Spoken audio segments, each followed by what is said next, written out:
আসসালামু আলাইকুম। আজ শেয়ার করছি একটি ইন্ডিয়ান কুইজিন যার নাম লেসানি পালক। লেসান মানে রসুন, তাই এটিকে রসুনি পালকও বলা যেতে পারে। এক্ষেত্রে লাগবে কুচি করে রাখা পেঁয়াজ, গোটা রসুন, আদা রসুন বাটা, চিংড়ি, টমেটো, কুচি করে রাখা কাঁচামরিচ, কুচি করে রাখা পালং শাক, ব্লেন্ড করা পালং শাক। আর মশলার মধ্যে লাগবে হলুদ গুঁড়ো, ধনিয়া গুঁড়ো, পাঁচফোড়ন, গরম মশলা এবং ময়দা।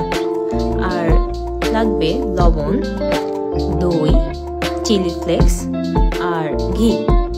এরপর একটি পাত্রে তেল গরম করে এর মধ্যে পাঁচফোড়ন, কাঁচামরিচ, পেঁয়াজ, আদা রসুন বাটা, কুচি করে রাখা চিংড়ি এবং হলুদ গুঁড়ো, ধনিয়া গুঁড়ো, ময়দা দিয়ে কষাবো।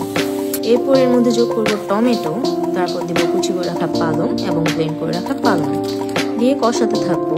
তারপর যোগ করবো স্বাদ মতো লবণ, দই দিয়ে কষাতে থাকবো এবং শেষ মুহূর্তে যোগ করবো গরম মশলা। এরপর এটা নামিয়ে নেব। এরপর আরেকটি পাত্রে ঘি নিয়ে এর মধ্যে ফোড়নের জন্য গোটা রসুন, চিলি ফ্লেক্স এবং লাল মরিচ নিয়ে এটি কারির উপর ঢেলে দেব। ব্যাস হয়ে গেল আমাদের মজাদার লেসানি পালক।